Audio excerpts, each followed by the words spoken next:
Welcome back to the Django series. In the previous video, we have seen how to utilize the Django authentication and implement. We have implemented in our site the basic login, logout, and the sign up functions.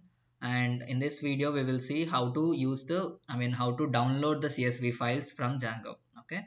So assume we have this here the students information. We have all the information displayed here. Now we want let us download this to the CSV file. Okay, how to do that we'll just see. Okay, now when we download we will get all the headings as well as the data one by one. Okay, so the same thing we will see how to do that. Okay, for that I'll just function here. That function name, let us keep it as download students. Okay, download students, and we'll pass as usual request. And here the first thing we need to send now is when we let us have a button here. Assume we will have a button here. So when we click on that download button, it should download the excels with this data. So now here for this response we will send the CSV file, so that we will send it in a response. Let us say response equal to, we will use our HTTP response from the Django. So we can import this from django.http. You can see we already used it when we were doing the first video, like send an HTTP response to the user.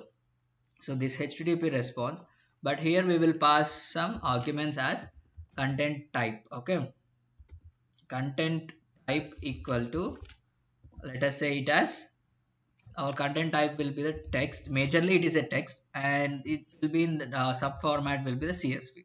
That's all. And the CSV file name, we need to define the file name. When whatever the, when we are defining, if you are not defining any file name, it comes with the URL name itself. So let us define the file name in this way: content hyphen disposition. Okay, so this, for this we need to assign the file name. File name equal to, let us suppose say it as student list dot csv. Okay, so close the double quotes. So name should be in double quotes and the whole will be we have used single quotes there. So in this way we have defined our file name. Now the thing is we need to import the CSV from Python library. Okay, I will do that here. Just import CSV. It is the default Python library. We can just import and use it. So here we need to use something like response writer equal to, we'll just say it as CSV dot writer. So which means like we are writing the data to our CSV file. So how does, defaultly we need to declare it as, we need to initialize this CSV class with our response class, our response variable. We have defined here response, and we have changed the file names, and we are passing this response to the CSV writer. So this is the function. And now we need to write the first row, like writer dot write row. We can define the name. We need to, write row is the function which takes the list of strings as an argument, list of elements. So let us say these are the headings. First thing we want first name. Okay, and then we want last name, and let us say we want age, and also the last one phone number. Okay, so these are the four headings. It will come as the first row. When we define like writer dot write row, it will be the first row. Now all the coming rows we will not write each and every one manually. We will just iterate the all the coming rows in a loop. So for that, before that, we should get our response.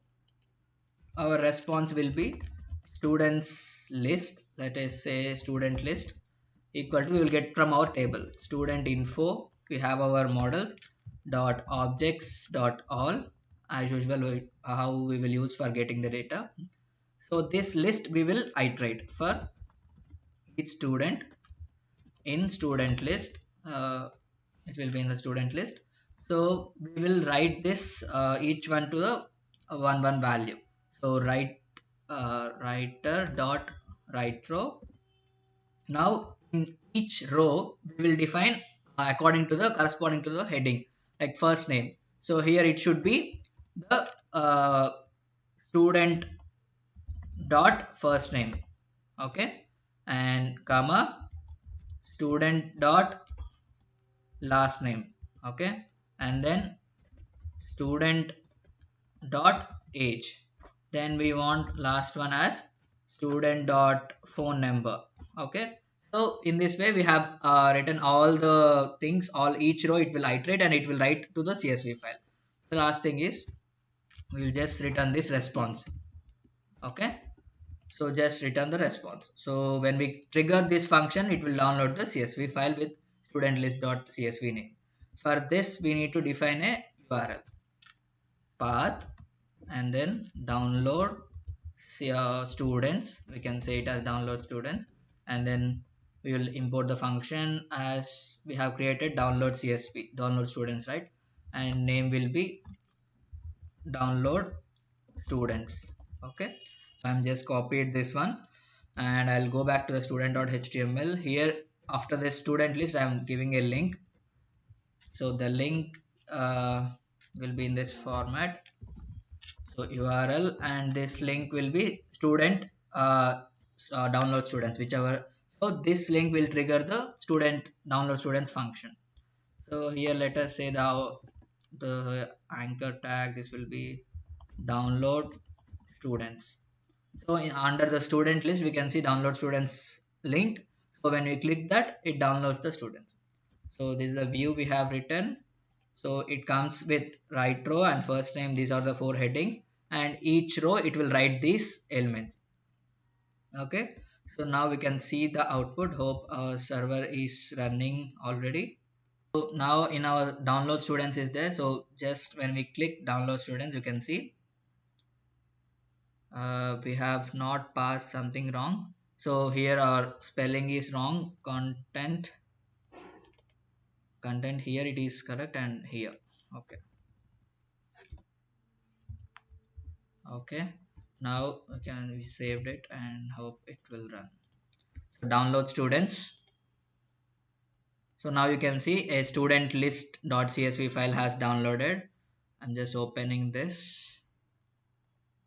So now you can see the data however we have defined. So Dinesh and last name, age and phone number as usual. None values will display it as none. So this is the way how you can use download CSV. It is just very simple. Just you need to import CSV and write your first row and then iterate. It will write all the other rows.